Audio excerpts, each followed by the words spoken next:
நீங்கள் பார்த்துக் கொண்டிருப்பது உங்கள் விஜய்.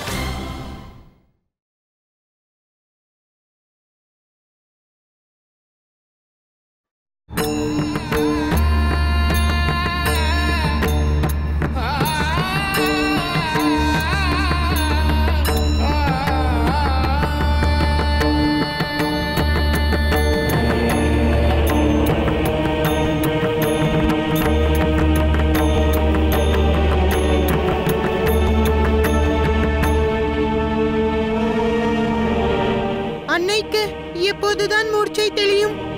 என்னை அடையாளம் கண்டு கொண்டார்களா?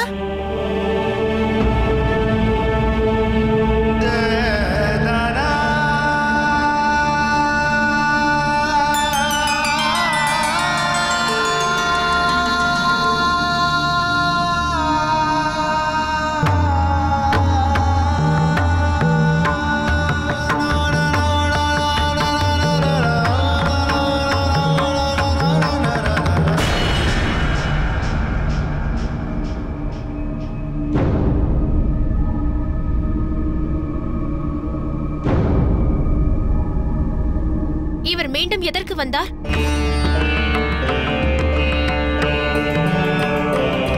செல்வம் வா குணசீலா.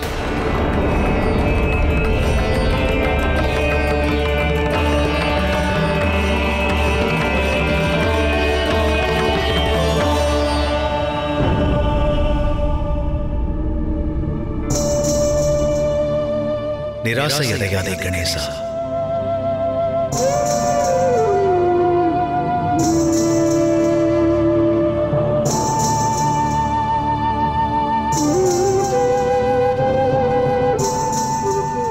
உன் அன்னை உகந்த மார்க்கத்திலேயே செல்கிறாள். ஜலந்தரன் வாழ்க வாழ்க, ஜலந்தரன் வாழ்க வாழ்க, ஜலந்தரன் வாழ்க வாழ்க, ஜலந்தரன் வாழ்க வாழ்க, ஜலந்தரன் வாழ்க வாழ்க, ஜலந்தரன் வாழ்க வாழ்க.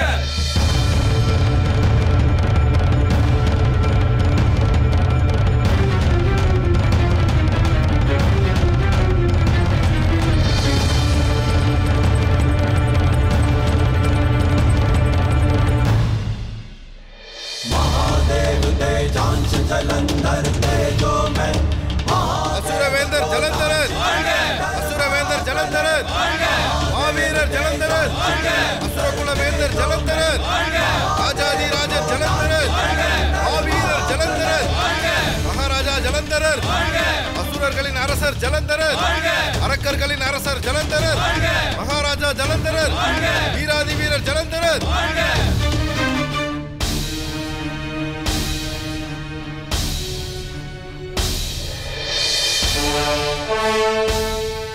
அசுரவேந்தர் எனில் அரக்கர்களின் அரசர். பிரஜைகளின் உணர்வை புரிந்து கொள்வதே அரசனின் பிரதான கடமை. எனினும் இது மட்டும் என் பிரஜைகள் யாவர் என்பதே தெரியவில்லை. யார் அவர்கள்? நான் எவரை அசுரராக ஏற்பது? அசுரரின் அடையாளம் யாது? தேவர்களிடம் சொர்க்கம் உள்ளது, உங்கள் வசம் பாதாளம். இதுதான் அசுரரின் அடையாளமா? எவர் உலகத்தில் சூரியன் உதிப்பதில்லையோ அவர்களே அசுரர்கள் எனக் கொள்வதா? மேகம் மற்றும் மழையின் மீது தேவர்களுக்கு மட்டுமே அதிகாரம் உள்ளதா? ஏன் உங்கள் உலகம் பருவ காலங்களின்றி வஞ்சிக்கப்பட்டது? ஏன் உங்கள் உலகத்தில் விழாக்கள் இல்லை? ஏன் உங்களை யாரும் ஆராதிப்பதில்லை? ஏன் உங்களை தவம் செய்து எவரும் வரங்கள் வேண்டுவதில்லை? நீங்களே தவம் செய்து தேவர்களிடம் வரம் பெற்றும் கிடைத்தது என்ன? ராஜா பலிக்கு கிட்டியது என்ன? அவருக்கு நீதி வழங்கப்பட்டதா? இத்தனை காலங்களுக்கு பிறகும் இந்த சிருஷ்டியின் செயல்பாடுகளில் உங்கள் பங்கு இல்லாதிருப்பதற்கு காரணம் என்ன? எக்குணங்களின் அடிப்படையில் துச்சமாக கருதப்படுகிறீர்கள். இவைகளுக்கு விடை உண்டா? இந்த பாரபட்சங்களை நியாயப்படுத்த உங்கள் வசம் விளக்கங்கள் உள்ளதா?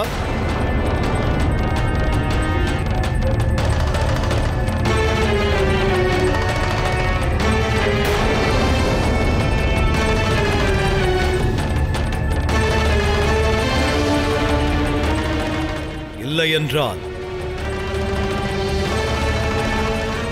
இதன் அர்த்தம் தெளிவானது. எந்த சூழ்நிலைக்கேனும் காரணம் இல்லாதிருப்பின் அதனையே அநீதி என்பார்கள். இதில் வருத்தம் யாதெனில், இந்த அநீதி இழைத்தவர்கள் இத்தனை காலமாக நீங்கள் பூஜித்தவர்களே, நீங்கள் தேவர்களாக ஏற்று பணிபவர்களே. குற்றம் முழுமையாக அவர்களதல்ல. நீங்கள் அனுமதித்தால் மட்டுமே உங்களுக்கு அநீதி இழைக்க இயலும். தேவர்கள் வேண்டும் போது உங்கள் உதவியை பெற்று, வேண்டாத போது உங்களை சத்ருவாக்கினார்கள். அந்த அதிகாரத்தை அவர்களுக்கு அளித்தீர்கள். தேவர்கள் அதிக ஆற்றல் பெற்றவர்கள் அல்ல. உங்களில் ஒருவருமே உங்கள் சக்திகளுக்கு ஏற்ப அவர்களை எதிர்கொள்ள முற்படவில்லை. வெற்றிக்கு முன்னரே தோல்வியை அரவணைக்கவும் நீங்கள் தயங்கவில்லை.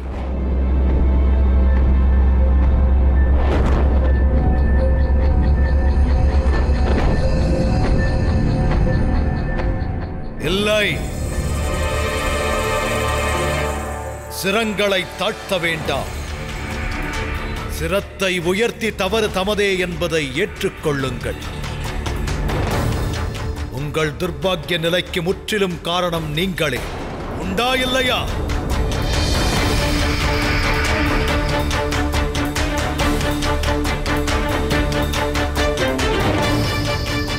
எவரில் தமது தவறை ஒப்புக்கொள்வதற்கான துணிவு எழுவதில்லையோ அவர்களே கோழைகள். கோழைகள் தமக்கு நேர்ந்த அநீதிக்கு வஞ்சம் தீர்ப்பதற்கான யோக்கியதையற்றவர்கள். அப்படியெனில் அசுரகுலத்தில் அனைவரும் கோழைகளா? உங்கள் உள்ளத்தில் செய்த தவறை ஏற்பதற்கான துணிவு இல்லையா? உள்ளது அசுரர்களின் வேந்தே. விடையை சற்று உறக்க கூறுங்கள். துணிவு உள்ளது அசுர வேந்தே. துணிவு எனும் சொல்லில் துணிவில்லையே.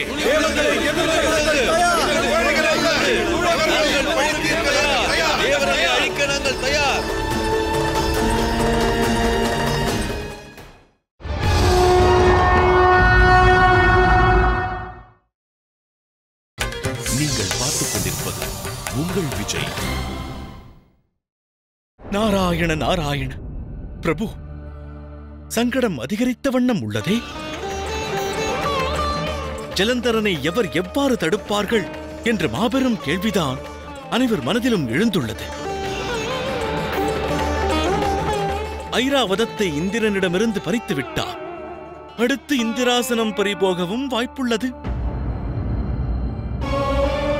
பிரபு, தேவேந்திரன் பெரும் கவலையில் ஆழ்ந்திருப்பார். இச்சங்கடத்திற்கு உபாயம்தான் என்ன?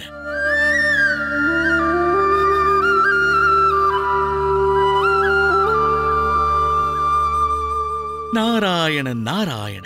தங்கள் சித்தம் என் பாக்கியம் பிரபு. தேவர்களுக்கும் நமக்கும் இடையில் வேறுபாடு ஒன்றுதான். ஒன்று மட்டுமே. அவர்களிடத்தில் எல்லா வளங்களும் உள்ளன, நம்மிடத்தில் ஏதுமில்லை. இதையே அநீதி என்கிறேன். இதுவே பாரபட்சத்தின் அடிப்படையாகும். தேவர்கள் விதிகளை உருவாக்குவது தமக்காகவே. சுய பாதுகாப்பே அவர்கள் நோக்கம். நம் நன்மைக்காக இது மட்டும் அவர்கள் எதுவும் செய்யவில்லை. நாம் தவறிழைத்தோமேயானால் தண்டனை அளிக்கிறார்கள். அதே அபராதத்தை அவர்கள் இழைத்தால் ஏனென்று கேட்போரும் இல்லை. குற்றமற்ற ஒரு ஸ்திரீயை கொலை செய்தவனும் தேவேந்திரனாக நீடிக்கிறான். ஜன்மிக்காத ஒருவர் சந்ததிகளையும் இரக்கமற்ற தேவர்கள் சிதைக்கிறார்கள். அதற்கு தண்டனையும் பெறுவதில்லை. ஏன்? தண்டனை எனும் விதி நமக்கு மட்டும்தானா? இல்லை. இன்று முதல் ஒரு புதிய விதியை உருவாக்குகிறேன். அந்த விதி யாதெனில், இன்றைய நாள் முதலாக அசுரர்கள் அனைவரும் தமது நன்மைக்காகவும் தமது கௌரவத்திற்காகவும் மட்டுமே ஜீவிப்பார்கள். இல்லையேல் பிராணனை தியாகிப்பார்கள். நான் கூறியவாறு நிகழுமா?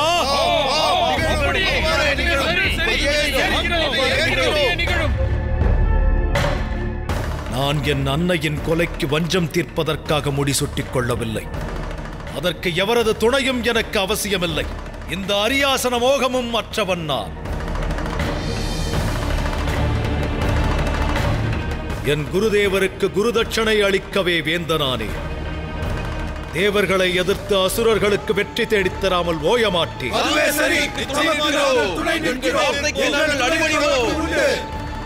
எனினும் நீங்கள் அனைவரும் ஒருங்கிணைந்து நின்றால்தான் அசுரர்களுக்கு நான் வெற்றியை தேடித்தர இயலும். எந்த துணிவற்ற மனநிலை உங்களை பீடித்திருக்கிறதோ அதிலிருந்து நீங்கள் முக்தி பெற வேண்டும். உங்களில் எந்த அசுரன் உங்களை காட்டிலும் சக்தி பெற்றவனோ, அதிக சாமர்த்தியசாலியோ, அவனுக்கு நீங்கள் உதவி புரிய வேண்டும். பொறாமைகள் வேண்டாம். உங்கள் ஒருங்கிணைந்த வெற்றியே அசுரகுல வெற்றி. உங்கள் ஒருங்கிணைந்த தோல்வியே உங்கள் தனிப்பட்ட தோல்வியாகும். இனி வரவிருக்கும் உங்களது வருங்கால சந்ததியினருக்காக கௌரவம் மிக்க ஒரு வாழ்க்கையை மேற்கொள்ளும் மார்க்கத்தில் நடப்பதற்கான சங்கல்பத்தை ஏற்க நீங்கள் தயாரா?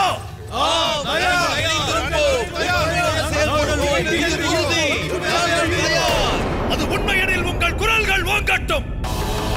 உங்கள் நாடிதனில் பாய்ந்தோடும் குருதியானது கொதிக்கட்டும். அசுரவேந்தர் ஜலந்தரர்! அசுரவேந்தர் ஜலந்தரர்! அசுரவேந்தர் ஜலந்தரர்! இந்திராசனத்தையே அதிரச் செய்யும் அளவுக்கு உங்கள் குரலில் ஆற்றல் உள்ளதா இல்லையா? அதையே எதிர்பார்க்கிறேன். அசுரவேந்தர் ஜலந்தரர்! அசுரவேந்தர் ஜலந்தரர்! அசுரவேந்தர் ஜலந்தரர்! அசுரவேந்தர் ஜலந்தரர்! அசுரவேந்தர் ஜலந்தரர்! அசுரவேந்தர் ஜலந்தரர்!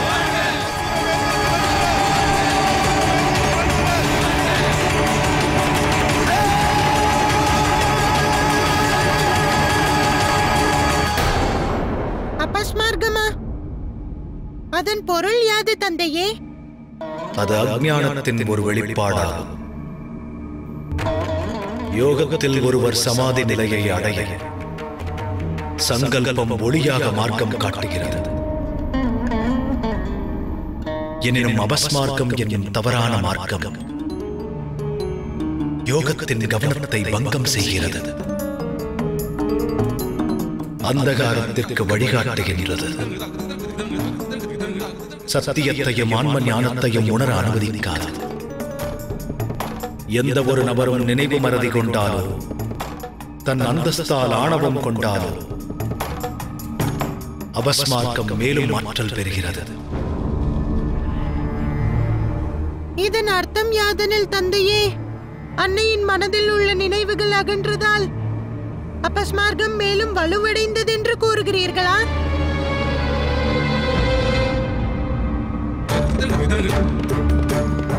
ஆம் மகனே, முன்னிலும் பன்மடங்கு அதிகம். ஏனெனில் உனது அன்னை சாமானிய பெண் அல்ல, ஆதிசக்தியாவாள். அவள் பிரமையில் ஆழ்ந்ததால் அபஸ்மார்க்கம் அளவற்ற சக்தியை பெற்றிருக்கும். அதை ஒழுங்குபடுத்த தவறினால் அது பார்வதியை சத்திய மார்க்கத்தில் முன்னேற விடாது. ஆன்ம ஞானத்தை அடைய அனுமதிக்காது.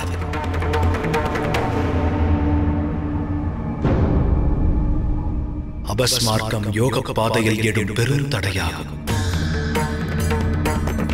அதனால் ரிஷி சதீச்சியின் ஆசிரமத்திற்கு உன் அன்னையை அழைத்துச் செல். அங்கு அவளை குறித்த சத்தியம் விஸ்வரூபம் எடுத்து புலப்படும்.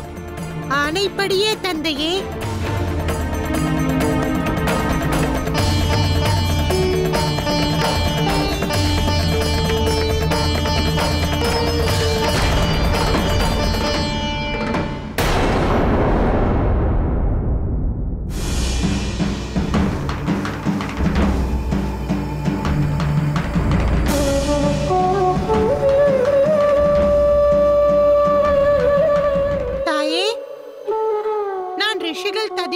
தகவல் தெரிவித்து வருகிறேன்.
பாலகா, எங்கு செல்கிறார்? நான் மகரிஷி ததீசியை சந்திக்க வேண்டும். எனினும் அவர் தவத்தில் ஆழ்ந்துள்ளார்.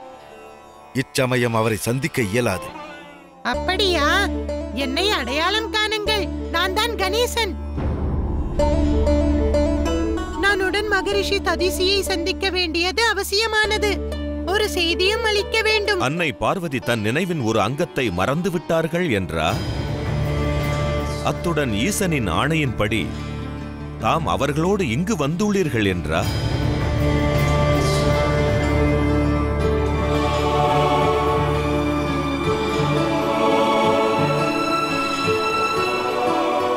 பணிகிறேன். சிவ பார்வதியின் புதல்வரை வரவேற்கிறேன். என் ஆசிரமத்தில் சுபமே எழுந்தருளியது. இந்த நிலம் பாக்கியம் செய்திருக்க வேண்டும்.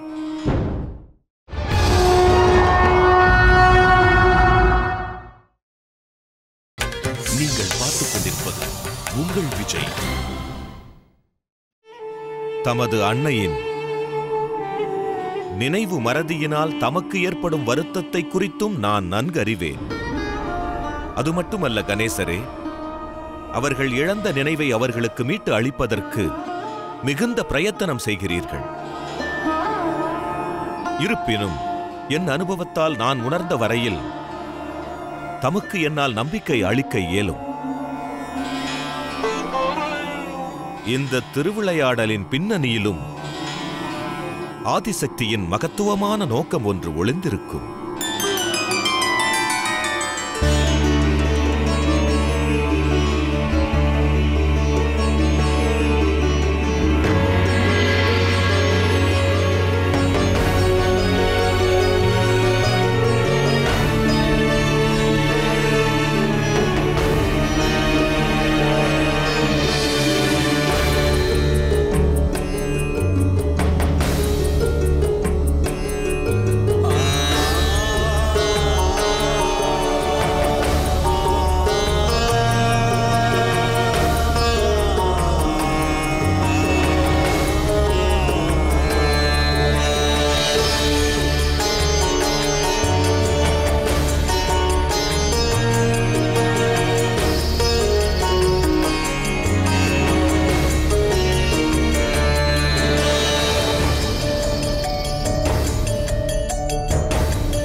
பணிகிறேன்.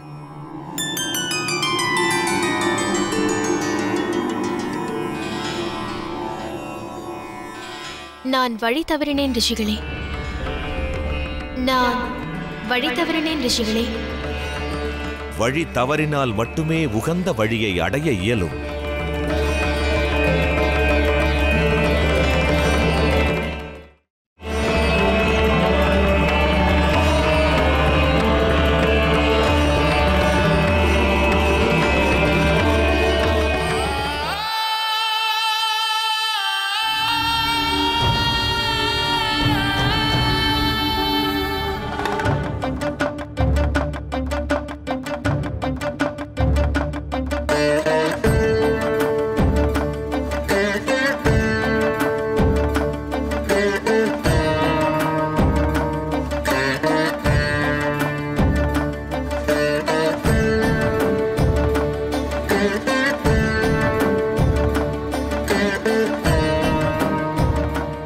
தாம் வழி தவறியது உண்மையே தாயே. இனி தவறிய இந்த மார்க்கத்திலேயே இழந்த நினைவுகளை தாம் மீண்டும் பெறுவது மட்டுமே மிஞ்சியுள்ளது. கர்ப்பூரகாரம் கருணாவதாரம் சம்சாரசாரம் புஜகேந்திரஹாரம். கர்ப்பூரகாரம் கருணாவதாரம் சம்சாரசாரம் புஜகேந்திரஹாரம்.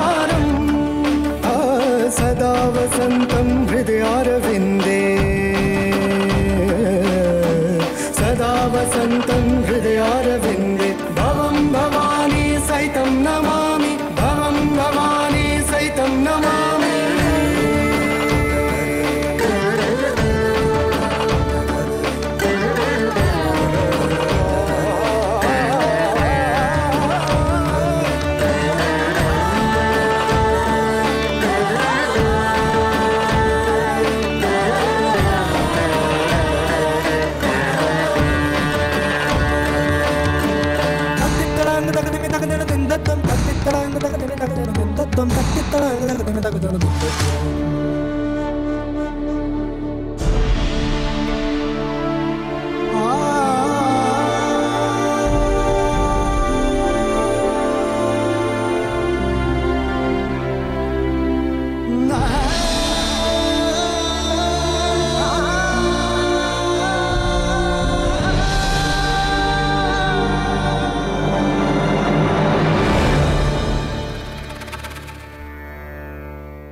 நான் உனக்கு வெகு அருகில் இருக்கிறேன் பார்வதி. எனினும் இந்த சிறிய இடைவெளியும் பெரும் தொலைவாக தோன்றுகிறது. என் உள்ளத்தின் குரல் உன்னை எட்ட என்றாலும் அதிலுள்ள சிவத்துவம் உன்னை எட்டாதிருக்கிறது. உனது விழிகள் என்னை வருடிய வண்ணம் உள்ளன. எனினும் என்னை குறித்த விளக்கம் அதில் புலப்படவில்லை. இதனினும் பெரும் துன்பம் ஒன்று இருக்க நேருமா? எனக்கு நம்பிக்கை உள்ளது பார்வதி. வெகு விரைவில் நீயும் நானும் ஒன்றிணைந்து மீண்டும் கைலாயத்தில் பிரவேசிப்போம். அன்று நம்மிடையே எந்தவித பிரிவிற்கும் இடம் இருக்காது.